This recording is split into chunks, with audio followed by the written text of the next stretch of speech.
Patxileko hautagai sozialistak lurralde historikoen legea aldatzea proposatzen du.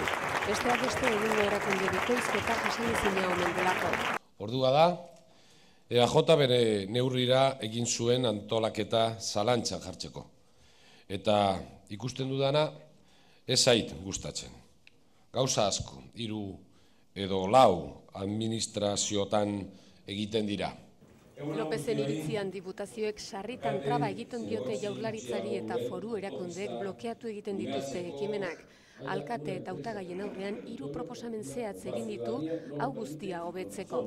Gauza bakoitzerako enpresa bakar bat eratzea proposatzen dut. Eusko Legebiltzarra izan behar da euskaldun guztien zergak erabakitzeko lekua. Eta 3, LTH aldatu behar dugu eta konpetentzien banaketa berraztertu.